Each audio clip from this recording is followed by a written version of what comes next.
Today we are going to be discussing some interesting questions related to the aggregates and karma. And this is from Majjhima Nikaya 109, Mahapunama Sutta. I thought it was actually the best time to do it because we have a full moon tonight. So it's the greater discourse on the full moon night.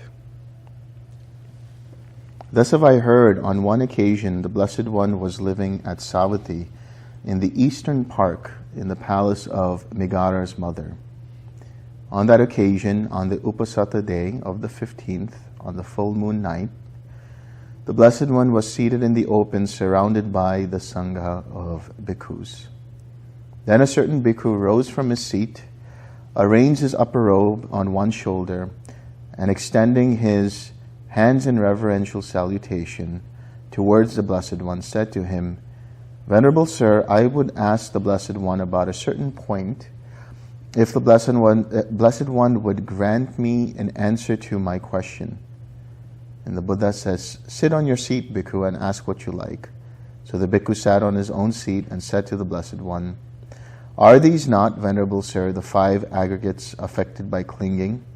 That is, the material form aggregate affected by clinging, the feeling aggregate affected by clinging, the perception aggregate affected by clinging, the formations aggregate affected by clinging, and the consciousness aggregate affected by clinging. These bhikkhus are the 5 aggregates affected by clinging." So that is material form, feeling, perception, formations, and consciousness that are affected by clinging. Why do we say this here, affected by clinging? So there is a way in which the aggregates continue to function through the process of craving and clinging, and there is a way in which, when all craving and clinging are gone, the fuel that's left over is in the form of the aggregates until they are exhausted for that particular life. So here the bhikkhu asks further, "But Venerable Sir, in what are these 5 aggregates affected by clinging rooted?" These 5 aggregates affected by clinging are rooted in desire, bhikkhu. So I'm not sure where the word desire is coming from. It might be chanda, it might be craving. But in this case, when we say chanda, it has 2 different connotations. The usual connotation for chanda is that it is a wholesome inclination towards the Dhamma. So you have something like Dhamma chanda. But in some cases, chanda can be tanha chanda, that is the craving kind of chanda. So then he says, "Venerable Sir, is that clinging the same as these 5 aggregates affected by clinging, or is the clinging something apart from the 5 aggregates affected by clinging?" In other words, we say that the aggregates are affected by clinging, but is that clinging the same as the aggregates, or are they separate?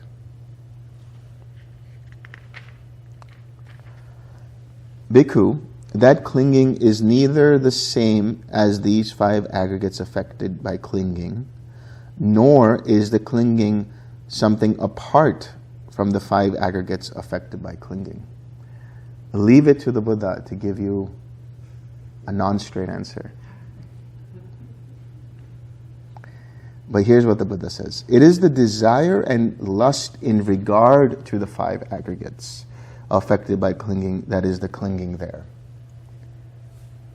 So the assumption was by this bhikkhu that the aggregates themselves that are affected by clinging maybe have clinging in them, or that clinging is separate to them, or separate from them. But here the Buddha is saying it is that craving in relation to the aggregates. What do we mean by that? There is a sutta called Satta Sutta, S-A-T-T-A, Satta Sutta. Satta is from the Sanskrit sattva, which means being. So the word bodhisattva or bodhisattva is a being embarking towards enlightenment. So there is a monk who asks the Buddha, what is satta? And we're talking different from the becoming of bhava, because sometimes bhava is translated as being, but that's a different kind of being. That's the being in terms of coming into being, the process of becoming. Here when we say satta, we're talking about a being in terms of a person, a being in terms of a human being, an animal being, and so on, right? So how does one define a being? What is a being? This monk asks. And the Buddha says, wherever there is craving in relation or in regard to the aggregates, there is a being, a satta. There one is defined as a being. When there is identification with form, when there's identification with feeling, when there's identification with perception, when there's identification with formations, when there's identification with consciousness, there is said to be a being designated there. So what do we mean by form? We'll get into that. But essentially, these aggregates, why are there these particular aggregates? Why these 5 aggregates? Why not something else?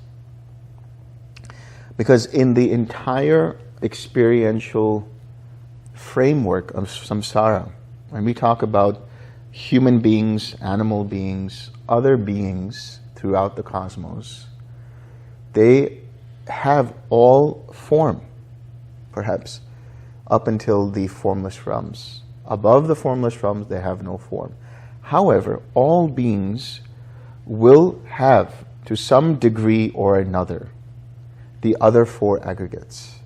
The ability to experience something, the ability to feel something, to sense something, the ability to perceive or perception, which is to label something, to interpret something, the ability to have formations, which is the ability to have intention, to attend to something, and consciousness, the ability to become aware of something. So, intend and attend. Intend in relation to the formations, attend in relation to consciousness.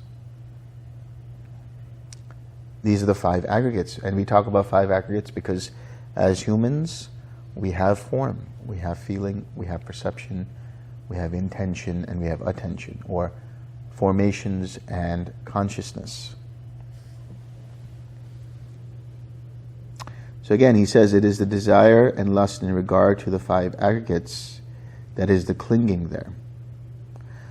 But, Venerable Sir, can there be diversity in the desire and lust regarding these 5 aggregates affected by clinging? Now, at this point, you will suspect that the person asking these questions is asking very specific questions. They are already fully awakened. This monk is asking these questions not to clarify for himself, but for his group of students. So he's asking very, very important questions. Let me repeat the question. Can there be diversity in the desire and lust regarding these 5 aggregates affected by clinging? There can be, Bhikkhu, the Blessed One said. Here someone thinks, may my form be thus in the future, may my feeling be thus in the future, may my perception be thus in the future, may my formations be thus in the future, may my consciousness be thus in the future.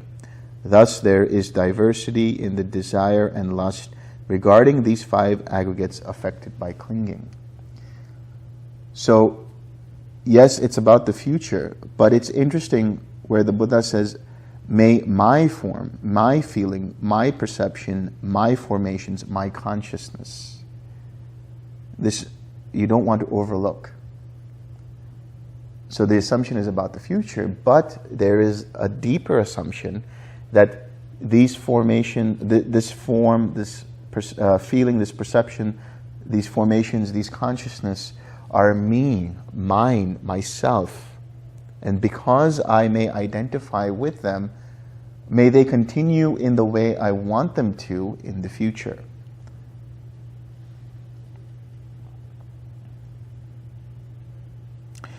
But, Venerable Sir, in what way does the term aggregates apply to the aggregates?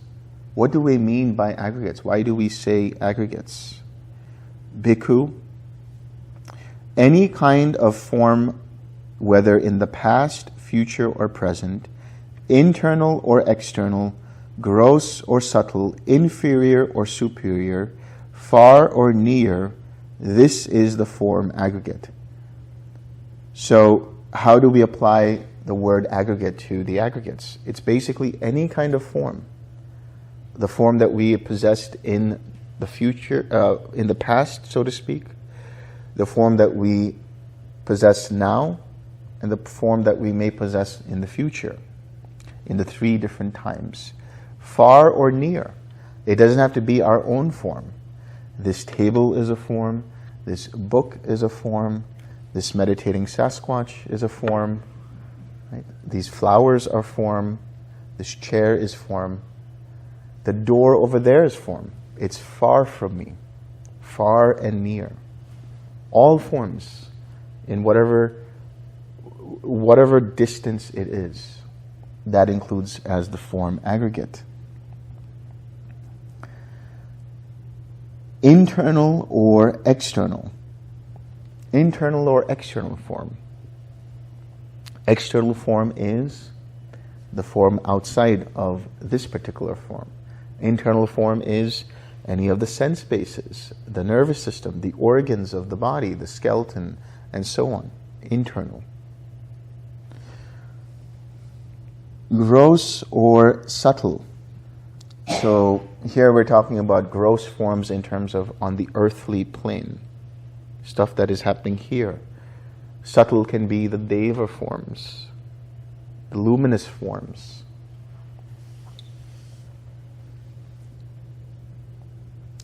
Inferior or superior.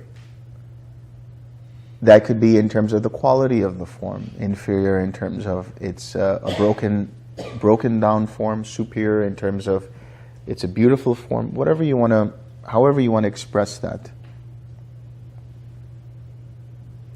So he says all of that is the form aggregate.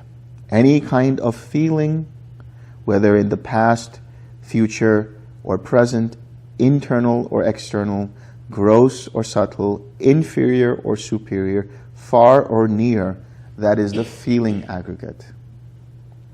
So any kind of experiences we've had in the past, sensations, emotions, whatever it is that has arisen in the past, are arising now and will arise in the future. Whatever kind of feeling, internal or external. There is external feeling that is not my feeling necessarily, but a feeling of somebody else. They are having their own experiences, sensations. The feeling internal, what's happening in my own mind, what's happening with relation to the other 5 physical sense bases. Or what's happening in my body, I'm feeling internally. Gross or subtle. So the experience can be gross in terms of they can be related to the 5 physical sense bases. Or they can be subtle, like what? Loving kindness. They can be a jhanic experience. Inferior or superior. It can be a feeling that is, again, tied to the earthly plane. It can be a feeling that we don't like. It could be a superior feeling in terms of the sublimeness of that particular feeling, and so on. That all is feeling aggregate. Perception aggregate. Again, what are perceptions? Perceptions are the recognizing of an experience, the interpretation, the labeling of an experience. that you see here that this is a table. First, there is the feeling of seeing the table, and then second, there is the interpretation that what you are seeing is a table. That second part is perception. Feeling and perception are conjoined. So whatever perception that you've had in the past, that you have now, that you will have in the future, perceptions that are near or far, perceptions that are internal or external, perceptions that you have, perceptions that other people have, perceptions of the gross, right? And perceptions of the subtle in terms of the experiences of mental states, inferior or superior.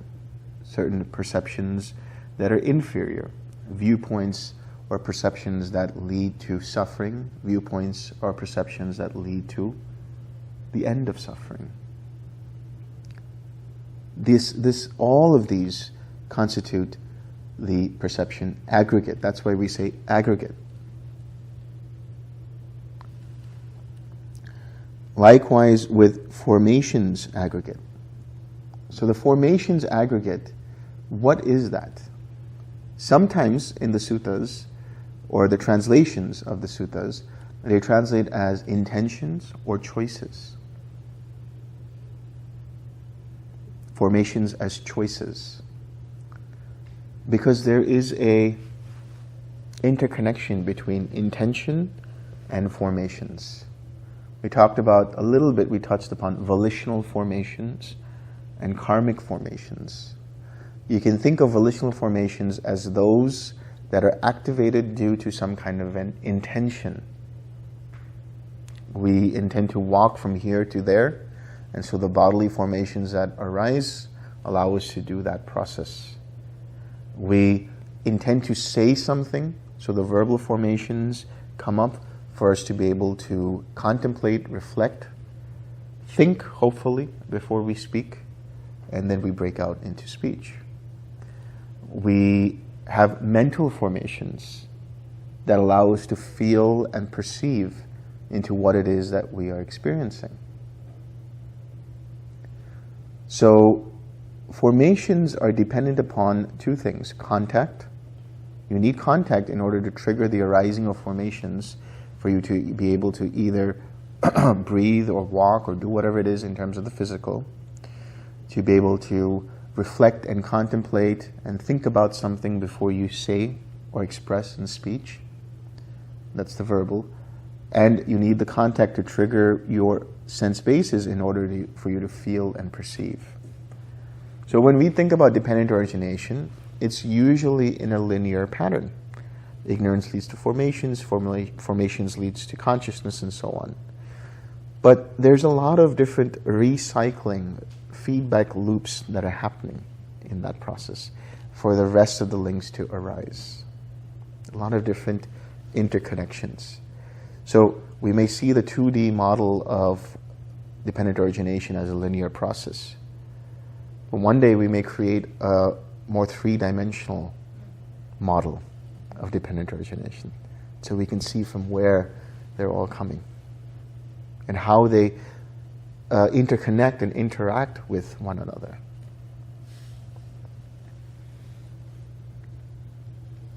And then the consciousness aggregate. You know, the word consciousness, vijnana, is used in many different ways. There's the sense-based consciousness, so the awareness that is arising dependent upon the eye and form and, you know, the sense-based and the sense-based object meeting together. And then there is another way in which it is the vijnana dhatu, the consciousness element. So there's 6 elements in the suttas. Generally we know of the 4, which is earth, water, air, and fire. Earth is basically the solidity of something. Water is the liquidity of something. Air is the gaseous state. And heat and plasma make up the fire. So in our body, or our body, is constituted of the four elements. Right? We have earth, we have water with the blood and the fluids in the body. We have air, that's the air that's circulating, the gases that are circulating in the body. We have the fire, the heat of the body, the metabolism of the body. But then we have something known as the akasha element, which is the space element. And this is what is creating space for air to flow in and out, for liquid to flow in and out. It's the space. And so it's all around us. Right now, with this hall, we have solidity with the walls, and we have air circulating through with the fan and the air conditioner, but it's all happening within the vicinity of this space. The planet is moving, right? It's revolving and rotating and so on, and it's doing it in space, what we just call space. That's the space element. And then there's the consciousness element. And this is where things can get confusing, because then people think all of this is contained within some supreme universal consciousness, and that's the consciousness element. But no, that's not the case. The consciousness element functions just like the space, earth, water, air, fire element. They are like different constituents, different composites of pieces. And so the consciousness element, very simply put, are elements of mind related to mentality, related to how mind functions. We all think, when we say mind, where do we always point to? In the ancient days, the mind was here, in the heart. But when we talk about chitta, that's the word that they use, chitta, for consciousness. But when we talk about the consciousness element, we're saying mind is not just here or throughout the body. Mind is everywhere. And so you can't necessarily prove or disprove this, but it is an understanding. And so this might explain how telepathy works, and how intuition works, and how one can sense something happening, because mind is everywhere. You are traveling through the consciousness element. And the way I like to think about it is like those, the Russian dolls that are contained, smaller ones contained in each other. So it's like that. It's like the earth element is contained within the water element is contained in the air element is contained in the fire element is contained in the space element, and the space element is contained in the consciousness element. But they're also interacting with one another.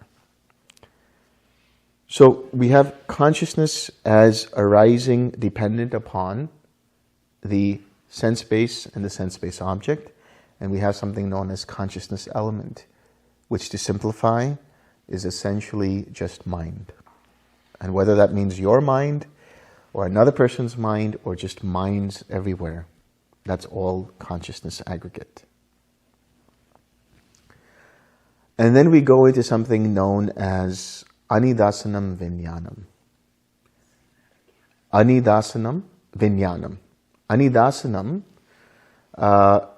it usually is translated as without reflection, without a second, or without surface. Anidasanam. And vijnanam is consciousness. So there is Digha Nikaya, I think 11, Kepada Sutta, where you have this householder going from place to place asking about where do earth, air, water, fire end or cease. And there the Buddha says that's not the question to ask, and he changes the question. And then he goes into verse and he talks about where name and form cease, long and short, all dualities, so-called dualities, cease. And in that experience, there's something known as anidasanam vinyanam. Consciousness without surface is how it's translated. Without surface. Which means it's like a mirror that has no reflection. So that's why I call it non-reflective awareness. This awareness, this consciousness is non-manifestative. It doesn't create more beyond it. You can say it is conditioned by nibbana itself. When the mind first arises from making contact with nibbana, it is free and clear of any kind of objects. And therefore it's signless, objectless. There is no directionality to the awareness that arises. It doesn't go in a certain direction. It doesn't have a certain intention. And therefore it is undirected. And there is no ownership of me, mine, or myself present in that awareness. And therefore it is empty. So this experience is very much short-lived after having touched nibbana. Because, well, I would say short-lived relatively speaking, because then the mind kind of gets caught up in whatever happens after that. And then you have the mind consciousness, you have the eye consciousness, the ear consciousness all coming up, and because of the attention that goes outward. So, anidasanam vinyanam. You could write a whole book on this subject. With you? Possibly. Anyway, going back to the sutta.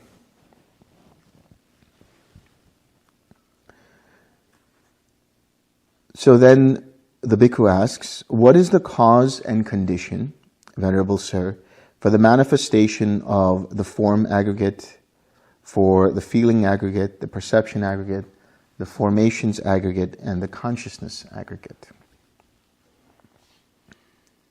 The four great elements are the cause and condition for the manifestation of the form aggregate. Makes sense, right? You need solidity, you need liquidity, you need heat, you need air or gas, and it forms into something. Basically molecules, atoms and molecules forming into solid things, or liquid things, or gaseous things, or heat and plasma from the sun and other kinds of electromagnetic activity. So this is what is the cause and condition for the form aggregate, the four great elements. What do you think is the cause and condition for the manifestation of the feeling aggregate? Contact. Yes, contact. Contact is the cause and condition for the manifestation of the feeling aggregate. What do you think is the cause and condition for the manifestation of the perception aggregate? Contact. Because feeling and perception are conjoined. In order for you to have perception, you need the feeling to label what the experience is. So both of these arise conjoined, dependent upon contact. What do you think is the cause and condition for the manifestation of the formations aggregate?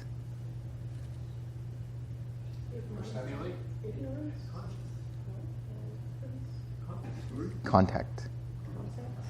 Contact again. Because, yes, in dependent origination, ignorance conditions formations and so on. But in order for the formations to rise, in order for the formations to be activated, in order for the formations to be triggered, there needs to be contact with the outside world. Contact.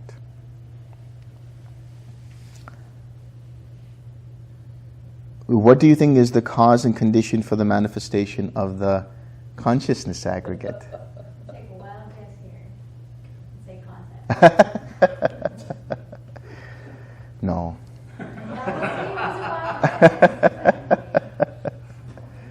Any other guesses? Mentality, materiality is the cause and condition for the manifestation of the consciousness aggregate.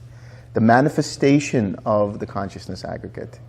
In order for consciousness to be present, it needs an instrument. In this case, mentality and materiality.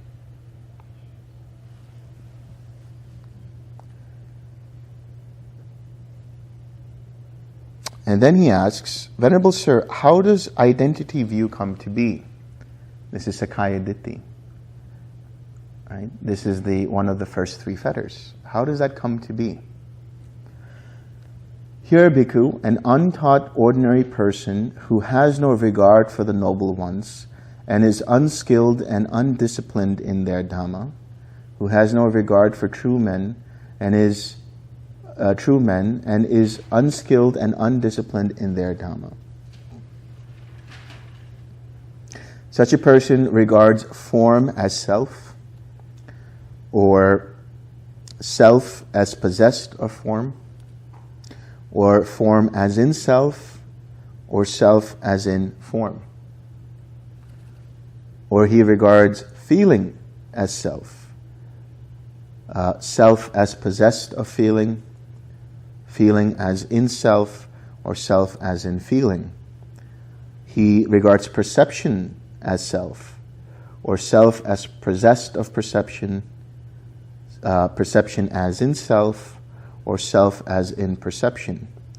He regards formations as self, or self as possessed of formations, or formations as in self, or self as in formations. Or consciousness as self, or self as possessed of consciousness, or consciousness as in self, or self as in consciousness. These are the 20 different kinds of personality view that may arise. How do we have that? The 5 aggregates multiplied by the 4 self views.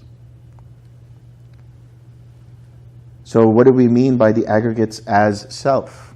We take this form, feeling, perception, any kind of choice or intention or formations, any kind of awareness as self, that this is me.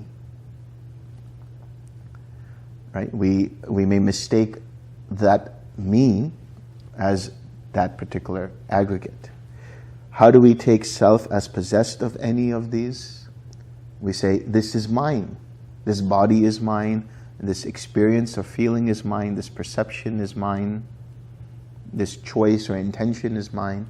And this awareness is mine. How do we take the aggregates as in self? There may be a metaphysical idea in the mind that there is a self, an over-self, in which these aggregates are present.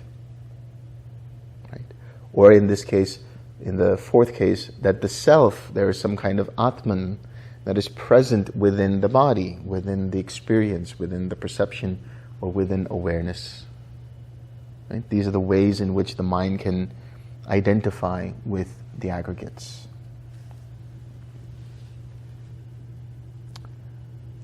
But, Venerable Sir, how does identity view not come to be?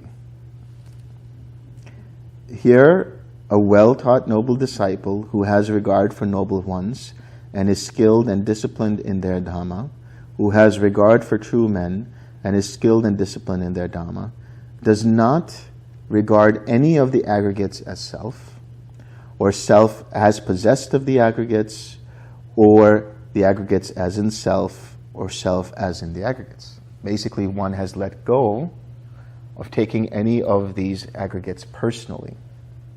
They don't regard them as belonging to a self or as self, or in relation to a sense of self. So when you have that deep experience of seeing the links of dependent origination and having that cessation of perception and feeling, there is a gap in your stream of experience, such that when you come back, you start to see the building blocks of experience, of the mind. And you start to intuit and realize that actually it's an impersonal process that's happening. When you have that deep experience, then identity view ceases, at least on an intellectual level. There's always the underlying tendencies, there's always the sort of conceit that will be there, which still identifies on a deeper level. But you no longer will hold on to a view of a personal, independent, permanent self. Whatever idea of self arises, you see as made up of a series of causes and conditions. And therefore, what you realize is anything that is conditioned and dependent upon causes and conditions, when those causes and conditions are gone, then so too is that particular experience or thing or whatever it might be. Which means you are seeing impermanence. You are realizing anicca or anitya. Anicca is usually translated as impermanence, but a better way of looking at it is unstable. There's a lack of stability in it staying in one particular form.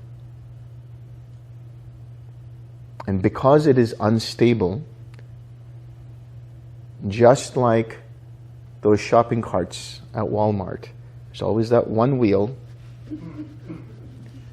You experience dukkha, suffering. And if we were to understand Atman as Sat Chit Ananda, which means independently self-existing, the basis of existence and the basis of all happiness, that it is the nature of happiness, that is what self is. That is the concept of self in ancient India. Then when you start to look at any of the aggregates, any modes of experience, the six sense bases and so on and so forth, and you put it up to that particular ideal, you realize that none of that which stands up to that ideal. All of it is conditioned. Being conditioned and dependent on conditions, it is bound to be impermanent or unstable. Being unstable, even if it's happiness,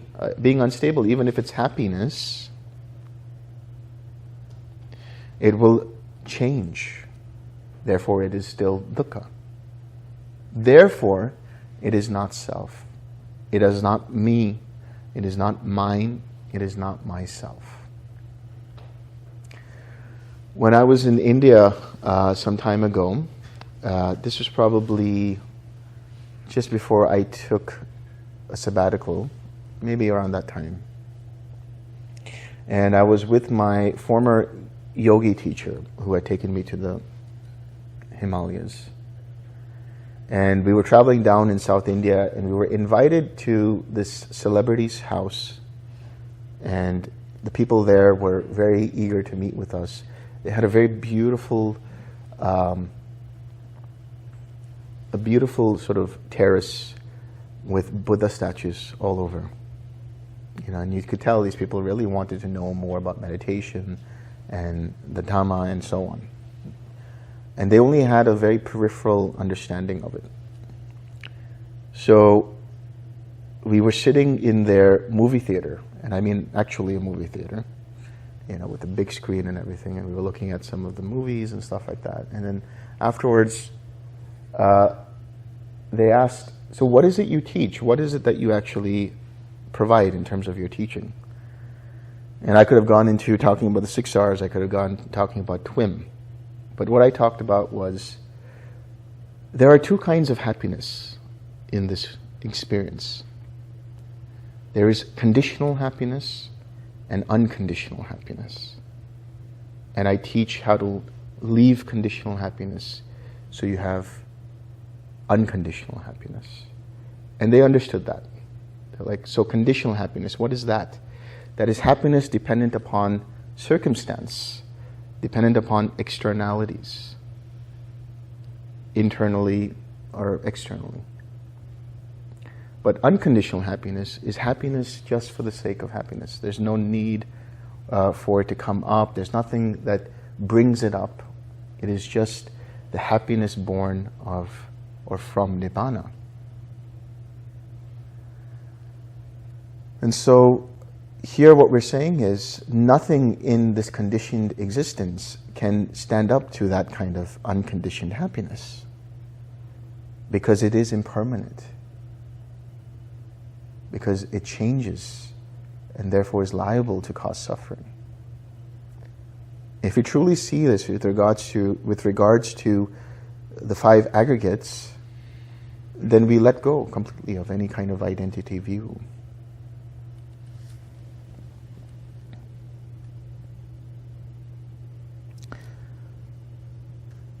So then he asks, what, Venerable Sir, is the gratification? What is the danger? What is the escape in the case of the form aggregate, in the case of the feeling aggregate, in the case of perception, in the case of formations, in the case of consciousness? The pleasure and joy, bhikkhu, that arise in dependence upon the form aggregate. This is the gratification in the case of form. Form is impermanent, suffering and subject to change. This is the danger in the case of form.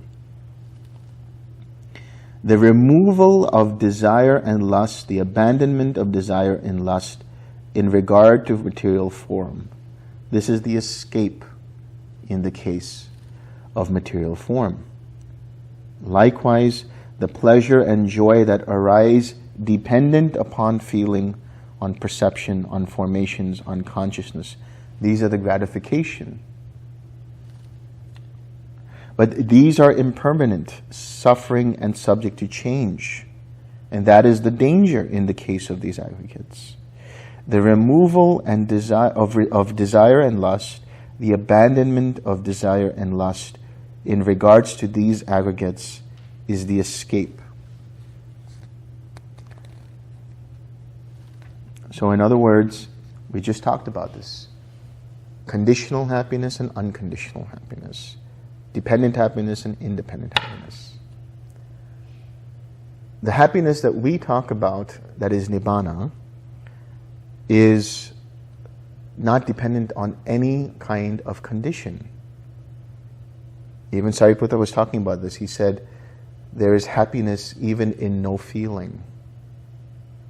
Because the mind is not dependent upon any experience. But the gratification that the mind usually experiences is the pleasure and joy born from any of these five aggregates. And so the mind seeks out more of that. But the danger is these things change, so that pleasure and joy are unstable. And to escape that instability, one lets go of identifying with any of these aggregates. Venerable Sir, how does one know, how does one see that in regard to this body, with its consciousness and all external signs, there is no I-making, no mind-making, an underlying tendency to conceit?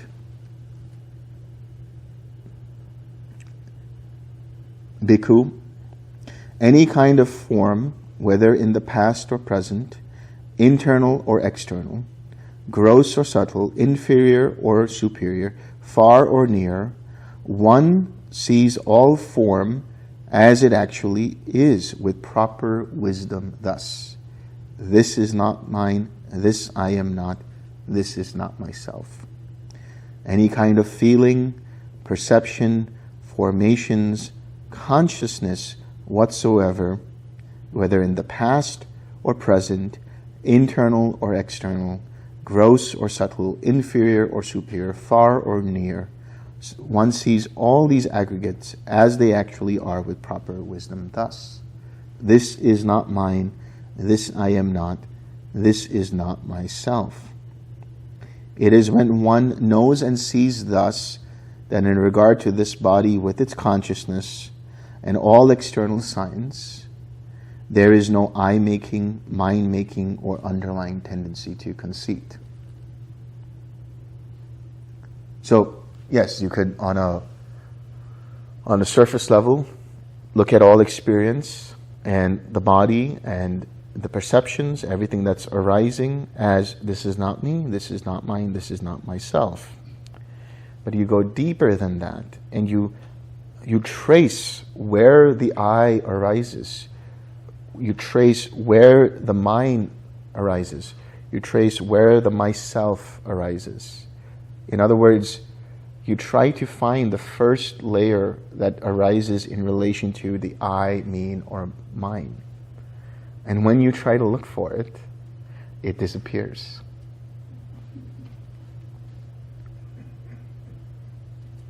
When the mind reflexively looks back into itself and tries to find the me, mine, or myself, it relaxes. And in that space, there is no I-making, mind-making, and no underlying tendency to conceit.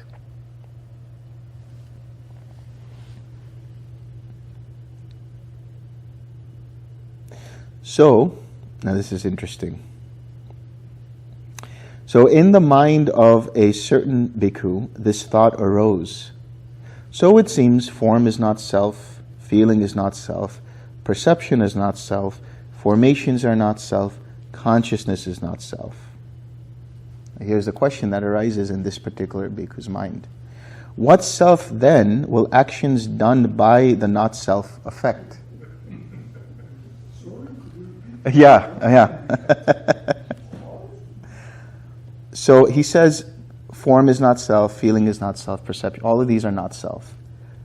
What self then will actions done by the not self affect?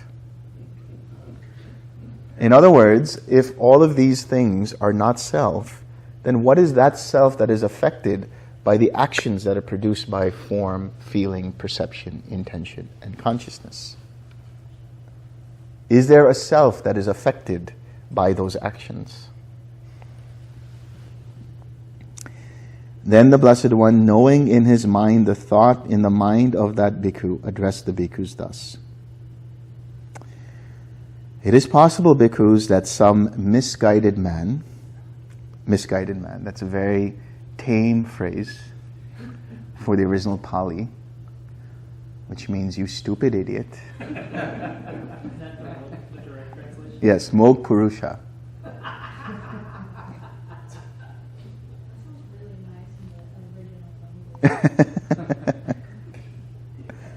It's an elegant way of saying you're an idiot. Mog Purusha. Some misguided man here, obtuse and ignorant, with his mind dominated by craving, might think that he can outstrip the teacher's dispensation thus, with such a question. So it seems, form is not self, the aggregates are not self. What self then will actions done by the not self affect? Now, bhikkhus, you have been trained by me through interrogation on various occasions in regards to various things.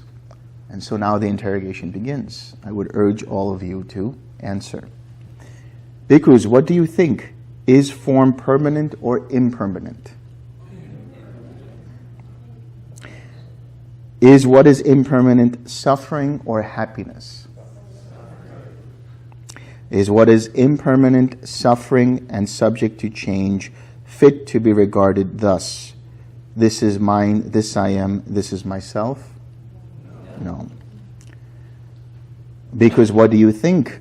Is feeling permanent or impermanent? Is what is impermanent suffering or happiness? Is what is impermanent suffering and subject to change fit to be regarded thus? this is mine, this I am, this is myself. Bhikkhus, what do you think? Is perception, formation, consciousness permanent or impermanent? Is what is impermanent suffering or happiness? Is what is impermanent suffering and subject to change, fit to be regarded thus? This is mine, this I am, this is myself. Therefore, bhikkhus, any kind of form, any kind of feeling, any kind of perception, any kind of formations, any kind of consciousness, all should be seen as it actually is, with proper wisdom thus. This is not mine, this I am not, this is not myself.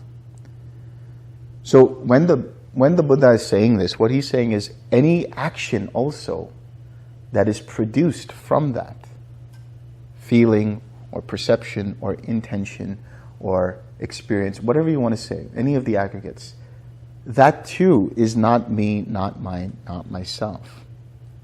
It is all an impersonal process.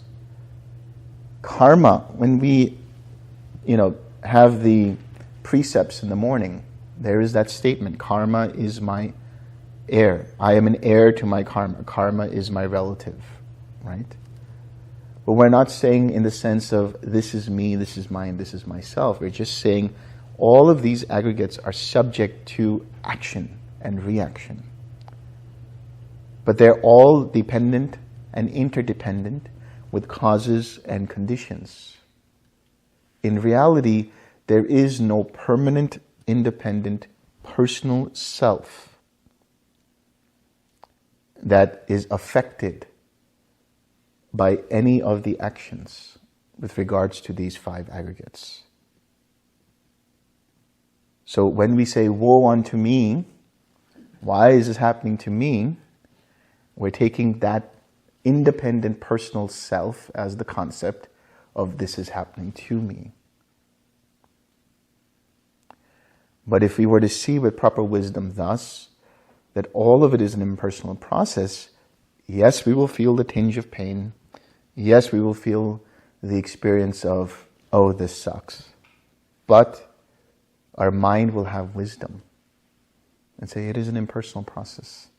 And it has the ability to let go of it, to abandon it from that wisdom, through that wisdom. But we're not done yet. This is very important. Seeing thus that this is not me, this is not mine, this is not myself, a well-taught noble disciple becomes disenchanted with form, disenchanted with feeling, disenchanted with perception, disenchanted with formations, disenchanted with consciousness. By the way, the aggregates themselves are also karma. The aggregates themselves are also karma. Form is karma, feeling, perception, formations, consciousness, all of that is karma. It's vipaka, old karma to be experienced. That's the inheritance that we have. But when we see it as an impersonal process, we become disenchanted. We say, okay, I've had enough of this. Being disenchanted, he becomes dispassionate, no longer affected by the aggregates or their actions.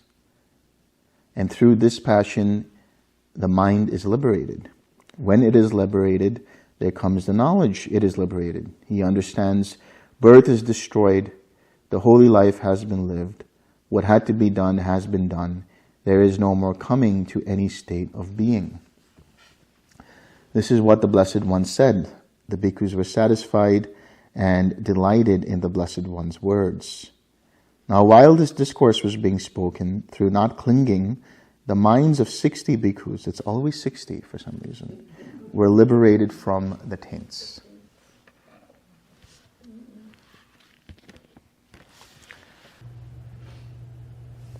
All right, let's share some merit.